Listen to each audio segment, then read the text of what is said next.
Aspheric IOLs, well, what are they supposed to do? They're supposed to clear our vision. And that's the reason I've kept my presentation absolutely basic. There are no big formulas or there are no big calculations. And I just want to drive home one message that aspheric IOLs are definitely better in most of the case than a spheric IOL. And to prove that, I have a few slides which I'm going to share with you. What is a spherical aberration? As you all know that whenever a ray of light passes through a curved structure, any curved structure, there is a peripheral ray and a central ray. And the central rays, they move in a different way, on different projection, and the peripheral rays also bend in a different way. And as a result of this, there is some confusion because they do not come to a focus on a single point. And this is what a spherical aberration is. And actually we want to reduce this because, as you all understand, we don't want a multifocality of no requirement.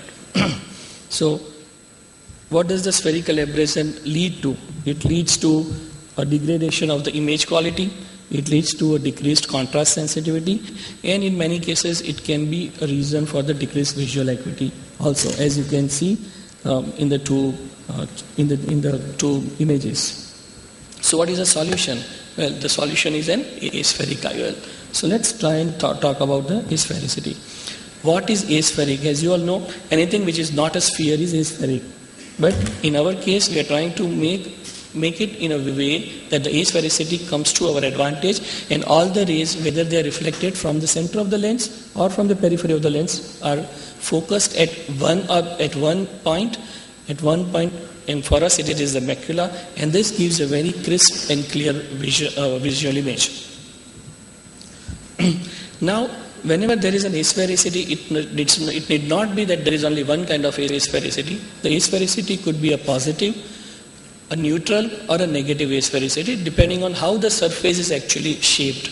Right? So we need to understand the positive, the neutral, and the negative asphericity.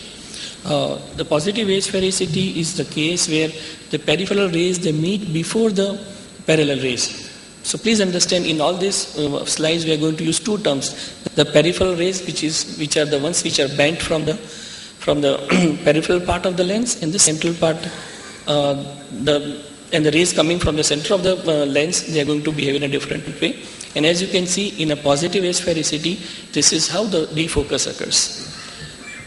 What happens in a negative asphericity? Well, here the peripheral rays, they meet after the parallel rays, after passing through the lens, and this is how another two images are caused.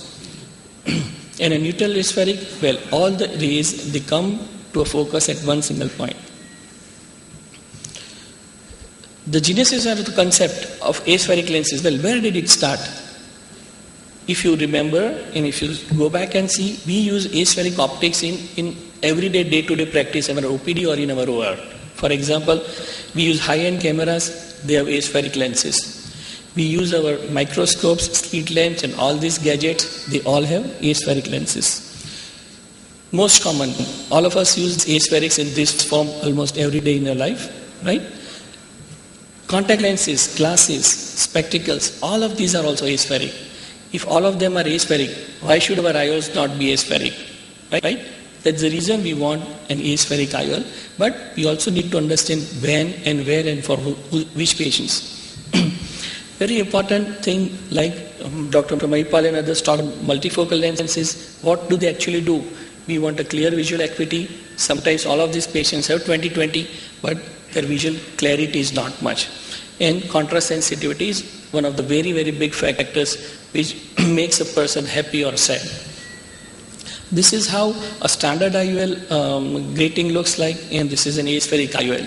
Now let us understand, does this happen in all the pupil sizes? No. If it is a small pupil, it hardly matters much. In a small pupil, an aspheric IOL is not going to make a lot of difference, as it is very clear from this visuals. But it is a larger pupil, this is going to make a big difference, and we'll see how. Right? So this is how, in a larger pupil, an aspheric lens is going to make a big difference. A myotic pupil, which many of our patients have at the age of 65, 70, it's not going to make much difference, and the same problem occurs with a multifocal lens also. These patients, in spite of a very well-centered lens, but because of their myotic pupils, are sometimes not happy. So this is trying to recapitulate a spherical lens is the image given by a spherical lens is like this because of the difference in the peripheral and parallel rays passing through the different parts of the lens. For an aspheric, it is always a crisp focus, and that's the reason we get a very good and a happy patient.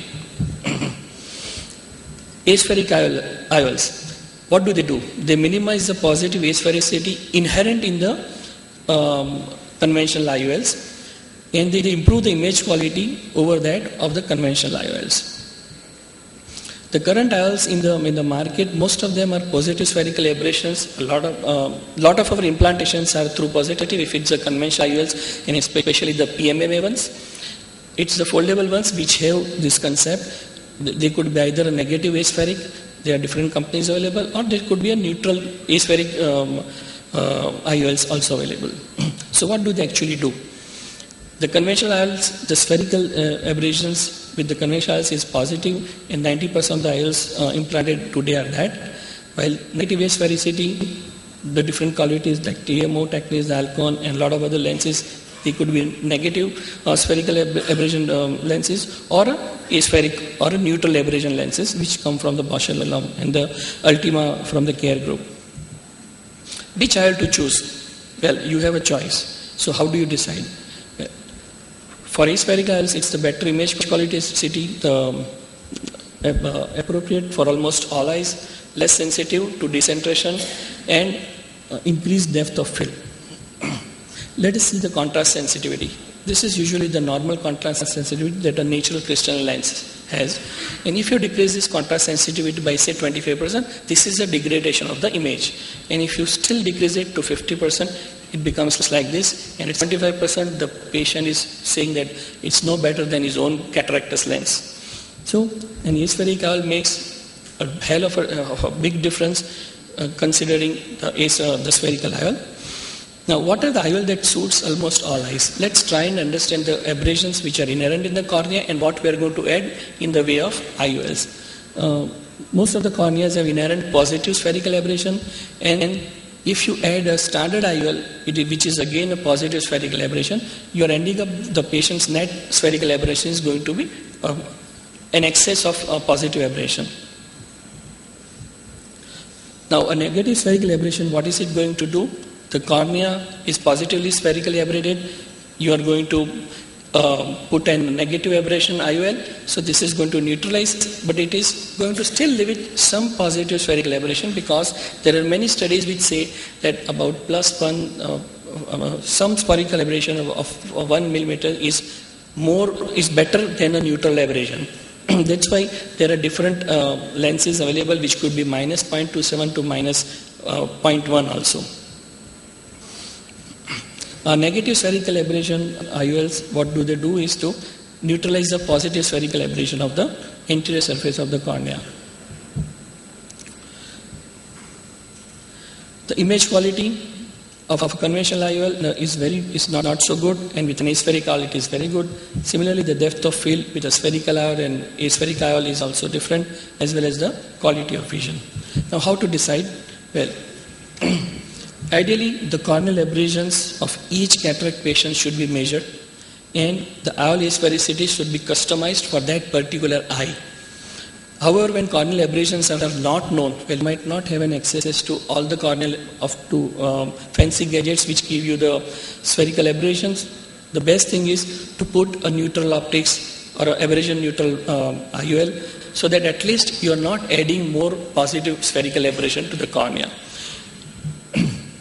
And the benefits are that there is a better image quality, less sensitive to decentration, appropriate for almost 100% of the eyes, and a good depth of field.